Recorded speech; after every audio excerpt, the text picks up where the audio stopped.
অনুরাগের ছোঁয়ায় আজকের পর্বে দেখা যায় রেস্টুরেন্টে এসে দীপা রূপাকে বলে যে সোনা বাড়িতে আসলে ওকে ওই বাড়িতে কিছুতেই পাঠানো যাবে না, তার আগে আমাদেরকে সত্যিটা বের করতে হবে, সোনার কাছ থেকে জানতেই হবে।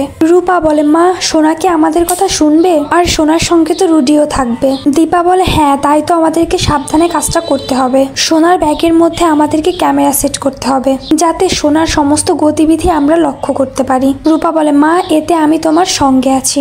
দীপা বলে জানি রূপা, তুই আমার সবসময় সঙ্গে থাকবি, চল অনেক কাজ বাকি আছে, করতে হবে সেগুলো। রূপা যখন চলে যায় এদিকে দীপার মাথাটা একটু চক্কর দিয়ে ওঠে। অপরদিকে রুডি সোনাকে বলে সোনা তুমি মা হতে চলেছ। সোনা বলে কি?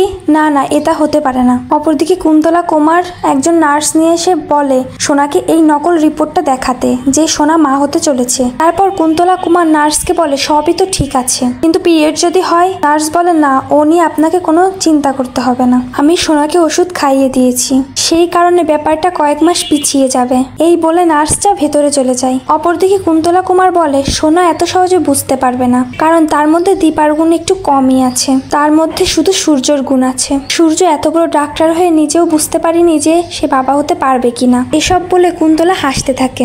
অপরদিকে নার্স সোনাকে সেই রিপোর্টটা দিয়ে বলে ম্যাডাম খুশির খবর, আপনি মা হতে চলেছেন।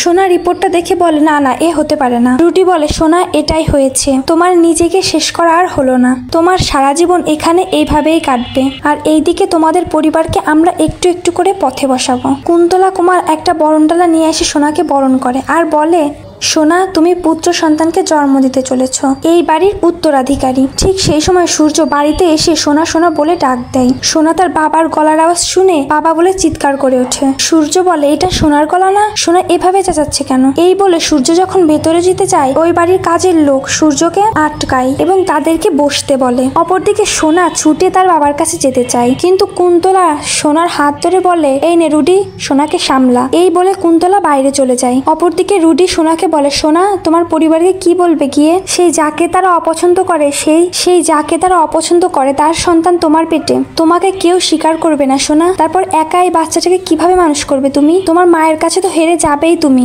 সবাই তোমাকে ছিছি করবে। সোনা বলে রুডি আমি তোমার কি ক্ষতি করেছি? কেন করলে তুমি এমন আমার সাথে? তোমাকে তো শুধু আমি ভালোই বেসেছিলাম। সোনার কথা শুনে রুডি থমকে যায়, আর সোনার জন্য মনের মধ্যে অনেক কষ্ট হয় রুডির। অপরদিকে কুন্তলা কুমার সূর্যদেরকে দেখে বলে আমার কি সৌভাগ্য, আজকে সকাল সকাল কারা এসেছেন আমাদের বাড়িতে। সূর্য বলে আমার মেয়ের কি হয়েছে, ও চিৎকার করলো কেন? কুন্তলা বলে কি যে বলেন আপনি, আপনার মেয়ে আবার চিৎকার করতে যাবে কেন? ঠিক সেই সময় সোনা আসে আর তার বাবাকে জড়িয়ে ধরে। সূর্য বলে সোনা তুই একটু আগে চিৎকার করলি না, আমি তোর গলার আওয়াজ শুনতে এতটাও ভুল করব না। সোনা বলে বাবা আমি মায়ের উপর চাচালাম, আসলে আমি খেতে যাচ্ছিলাম না, উনি আমাকে জোর করে খাওয়াচ্ছিল। উর্মি বলে হ্যাঁ আমাদের সোনা সকালবেলা একটু খেতে চায় না। সূর্য সোনার মুখ দেখে বলে সোনা মা তুই ঠিক আছিস তো? সোনা বলে হ্যাঁ বাবা আমি ঠিক আছি, আসলে তোমাদেরকে দেখে একটু ভাবুক হয়ে পড়েছি। অপরদিকে দীপা কাজ করতে গিয়ে সে মাথা ঘুরে পড়ে যেতে চায় এবং নন্দা আর রূপা মিলে তার মাকে সামলায়। রূপা বলে মা তুমি ঠিক আছো তো? দীপা বলে জানি না কেন যে এমনটা হচ্ছে, হয়তো প্রেশারটা লো হয়ে গেছে। নন্দা বলে বোন এখানেই পাশে ডাক্তার বসে, তুমি সেখানে গিয়ে চেক আপ করাও।